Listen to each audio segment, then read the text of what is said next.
அனைவருக்கும் வணக்கம். நான் கோயம்புத்தூரில் இருந்தேங்க. ஆட்டோ டிரைவர், மீட்டர் ஆட்டோ ஓட்டுறோம்.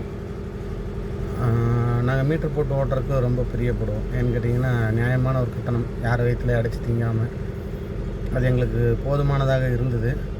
ஆனால் இப்போது அது பெரிய ஒரு பிரச்சனையாகவே இருக்குது, மக்கள் மத்தியிலையும் சரி, ஓட்டுநர்கள் மத்தியிலையும் சரி. என்ன காரணம்னா, எங்களுக்கு சரியான முறையான மீட்டர் கட்டணத்தை அரசாங்கம் அமல்படுத்தி கொடுக்காததுனால எங்களுக்கு பழைய ரேட்டில் எங்களால் ஆட்டோ ஓட்ட முடியல. இப்போ மக்களிடத்தில் கொஞ்சம் அதிகமாக கேட்க வேண்டிய ஒரு சூழல் வருது. நியாயமான ஒரு மீட்டர் எங்களால் போட முடியாதனால ஒரு குறிப்பிட்ட தொகையை சேர்த்து கேட்க வேண்டிய ஒரு சூழல் வர்றதுனால ஆட்டோ ஓட்டுநர்கள் என்றாலே அதிகமாக கேட்குறாங்க, மீட்டரை பயன்படுத்துவதே இல்லை அப்படிங்கிற ஒரு குற்றச்சாட்டு பொதுமக்கள் மத்தியில் எழுந்திருக்கு. அவங்க நியாயமாக தான் கேட்குறாங்க. நாங்களும் அதே விஷயத்தை தான் நியாயமாக தானே கேட்குறோம். எங்களுக்கு மீட்டர் கட்டணத்தை உயர்த்தி கொடுங்க. 13 ஆண்டுகளாக உயர்த்தி தராமல் நீங்கள் என்ன ஆட்சி நடத்துகிறீங்க? போன அதிமுக ஆட்சியும் சரி, இப்போ நடந்துகிட்ருக்கக்கூடிய திமுக ஆட்சியிலையும் சரி, எத்தனையோ வழிவகைகளில் நாங்கள் போராடிட்டோம், உண்ணாவிரதம் இருந்துட்டோம், நிறைய போராட்டங்கள், எத்தனையோ முறைகளெல்லாம் போராடி பார்த்துட்டோம், எங்களால் முடியல. இதில் போன ஆட்சி, அதாவது திமுக ஆட்சி அமைப்பதற்கு முன்னாடி ஒரு வாக்குறுதி கொடுத்தாரு, ஸ்டாலின் தான் வந்தார், விடியல் தர போகிறாரு அப்படின்னு. விடியல் தந்தாரன்னு கேட்டால் எங்களுக்கு விடியல்லாம் தரலை, எங்களை மேலும் பிச்சை எடுக்கும் நிலைக்கு தள்ளிட்டு இருக்கிறாரு. அதுதான் உண்மை. சரிங்களா? இதில் வேறு மீண்டும் ஒரு முறை விடியல் ஆட்சி தொடரட்டும்னு சொல்கிறாங்க. இது விடியல் ஆட்சியா? நீங்களே யோசிச்சு பாருங்கள். மனசாட்சின்னு ஒன்று இருக்கா? ஒரு அரசாங்கம் ஒரு திட்டத்தை செயல்பாட்டுக்கு கொண்டு வர்றதுக்கு முன்னாடி 1008 விஷயங்களை யோசிக்கணும். அது சம்மந்தப்பட்ட விஷயங்களை நம்ம அமல்படுத்தும் பொழுது அதனால் ஏதாவது பாதிப்பு வருமா, அதனால் யாராவது பிரச்சனைகளை மாட்டுவாங்களா, இழப்பீடு வருமா, நம்முடைய வாழ்வாதாரம் பாதிக்கப்படுமா, இதையெல்லாம் சிந்திக்க தெரியாத அரசாங்கங்கள் எப்படிப்பட்ட அரசாங்கங்களாக இருக்கும்னு யோசிச்சு பாருங்கள்.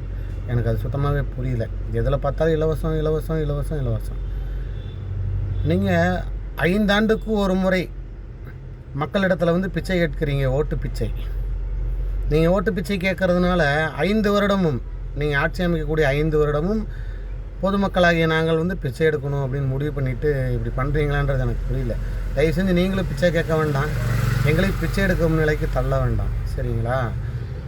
ஏன்னா ஒரு நல்ல ஆட்சி நீங்கள் கொடுத்தீங்கன்னா மக்களை தேடி நீங்கள் வர வேண்டிய என்றைக்குமே அவசியம் கிடையாது, ஓட்டு போடுங்கன்னு.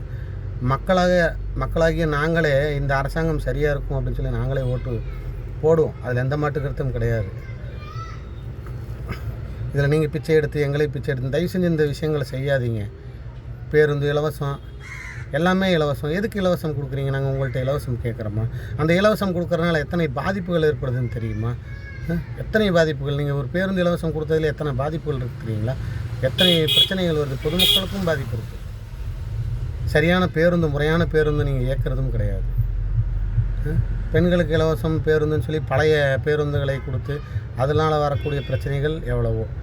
அந்த பேருந்தை இயக்கக்கூடிய ஓட்டுநர், நடத்துனர், இவங்களுக்கும் பெரிய பாதிப்பு. சம்பளம் சரியான முறையில் கொடுக்க முடியாதனால அவங்க குடும்பமும் பெரிய பிரச்சனைகளில் தான் தவிச்சிட்டு இருக்கு. தனியார் பேருந்துகளுக்கும் நீங்கள் அனுமதி கொடுத்துருக்கீங்க, சிட்டிக்குள்ளே ஓடக்கூடியது. அப்போது அந்த பேருந்துகளுடைய வருவாயும் இழப்பு தான். ஏன்னா இலவச பேருந்துங்கும் போது அனைவருமே அதில் பயணம் பண்ண ஆரம்பிச்சிட்டாங்க, பெண்களெல்லாம். அவங்கள நம்ம குற்றம் சொல்ல முடியாது. அந்த மாதிரியான ஒரு சூழலுக்கு தான் நீங்கள் தள்ளிட்டீங்க பொதுமக்களை, அதாவது பெண்களையும் சேர்த்து. அப்போது தனியார் பேருந்தில் ஏறி போயிட்டு இருந்த பெண்கள் கூட இப்போது 10 ரூபா 20 ரூபா மிச்சமாகுதுன்னு சொல்லி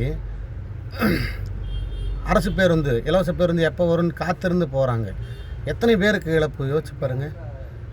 அதுபோக இந்த ஆட்டோ ஓட்டக்கூடிய நண்பர்கள், ஆட்டோ ஓட்டுறவங்களுக்கு பெண்கள் தான் வருவாய் கொடுக்குறாங்க. அந்த வருவாயும் இல்லாமல் பண்ணிட்டீங்க. அதில் எத்தனை ஓட்டுநர்களுடைய குடும்பங்கள் பாதிக்கப்பட்டிருக்கு. இதனால் என்ன ஆகுதுன்னா, ஆட்டோ ஓட்டுநர்கள் சரியான மீட்டர் கட்டணத்தை வாங்கிறதில்ல, அதிகமாக கேட்குறாங்க அப்படின்னு சொல்லி சொந்த பயன்பாட்டு வாகனம், இருசக்கர வாகனத்தை பயன்படுத்துகிறாங்க வணிக ரீதியாக. அது எவ்வளோ பெரிய தவறு. அதனால் எத்தனை பாதிப்புகள் ஏற்படுது. விபத்து ஏற்பட்டால் அதில் பயணம் பண்ணுறவங்களுக்கு இழப்பீடு வராது. எத்தனை பாதிப்புகள் இருக்குது. ஒரு உயிர், எத்தனையோ உயிர்கள் போயிடுச்சு. அந்த உயிருக்கு எதாவது இழப்பீடு கொடுத்துருக்கீங்களா? எதுவுமே கிடையாது. முறையான விஷயங்கள் கிடையாது. அந்த இருசக்கர வாகனத்தை முறைப்படுத்தி பயன்படுத்துங்க அப்படின்னு சொல்லி அதையும் கேட்டாச்சு, அதுக்கும் கிடையாது. இப்போது இதில் அதிமுக எடப்பாடி பழனிசாமி அவர் ஆண்களுக்கும் இலவச பேருந்துன்ட்டார். ஆண்களுக்கு இலவச பேருந்து கடைசியில் என்ன பண்ணுறதுக்கு இந்த தமிழ்நாட்டை என்ன பண்ணுறதுக்கு நீங்கள் முடிவு பண்ணியிருக்கீங்கன்றது எனக்கு புரியல. இன்னும் எத்தனை பிரச்சனைகள். ஏன்னா ஆண்களெல்லாம் ஏற்கனவே குடிக்கு அடிமையாகி குடிதான் முக்கியன்ற நிலைமைக்கு வந்துட்டாங்க. இப்போ இலவச பேருந்து கொடுத்தீங்கன்னா காலையில் ஏறி போய் காலங்காத்தாலேயே வைன் ஷாப்பில் உட்காந்து குடிச்சிட்டு மீண்டும் அதே பேருந்தில் வந்து இறங்கி வீட்டில் வந்து படுத்துக்குவான். இது படுத்துட்டானா பரவாயில்லையே, எத்தனை பிரச்சனைகள் வருது குடிக்கிறதுனாலையும் கூட. யோசிச்சு பாருங்கள். இப்படிப்பட்ட சூழலுக்கு நீங்கள் தமிழகத்தை தள்ளிட்டு இருக்கீங்க. இது முறையான விஷயமாகவே எனக்கு தெரியல.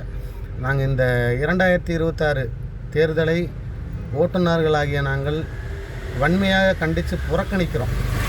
இந்த நீங்கள் கொடுக்கக்கூடிய தேர்தல் வாக்குறுதிகளை வன்மையாக கண்டித்து இந்த தேர்தலையே புறக்கணிக்கிறோம் நாங்கள். ஏன்னா நீங்கள் வந்து மக்களை வந்து நிம்மதியாக வாழ விடுறதுக்கான வழிவகைகள் செய்யலை. மேலும் மேலும் மக்களை வந்து பிச்சைக்காரனாக்கி, ஒரு படத்தில் சொல்லுவாங்க, பணக்காரன் மேலும் மேலும் பணக்காரனாகிட்டே போகிறான், ஏழை மேலும் மேலும் ஏழையாகிட்டே போகிறான். அந்த மாதிரியான ஒரு சூழல். ஏழ்மைக்கு தள்ளுறீங்கன்றதை விட பிச்சை எடுக்கும் நிலைக்கு தள்ளுறீங்க. இந்த அரசாங்கங்கள் கவனத்தில் வச்சுக்கோங்க. உங்கள் வாக்குறுதிகள் நீங்கள் கொடுக்கும் பொழுது நிறைய யோசிங்க, சிந்திங்க. எவ்வளோ பெரிய இடத்துல இருக்கீங்க, நீங்கள் நினச்சா எவ்வளோ பெரிய விஷயங்களை மாற்ற முடியும், எவ்வளோ பெரிய விஷயங்களை நீங்கள் கொண்டுட்டு வர முடியும். எத்தனை நாளைக்கு தான் எம்ஜிஆர் ஜெயலலிதா அவங்க பேரை வச்சு மக்களை ஏமாற்றுவீங்க? எத்தனை நாளைக்கு தான் நீங்கள் அண்ணா அவர் பெரியார் இவங்கள வச்சு நீங்கள் ஏமாற்றுவீங்க? யோசிச்சு பாருங்கள். நீங்கள் என்ன செஞ்சீங்க அப்படின்ற வரலாறுல ஏதாவது இருக்கா? டேய், இப்படி ஒரு ஆட்சியை இவனால் கொடுக்க இவனை விட எவனாலே கொடுக்க முடியாதுன்னு ஒரு ஆட்சியை கொடுங்க மக்களுக்கு. நீங்கள் மக்களை தேடி வர வேண்டாம் ஓட்டு பிச்சை கேட்டுட்டு. மக்கள் தேடி வந்து உங்களுக்கு குத்துவான் ஓட்டு.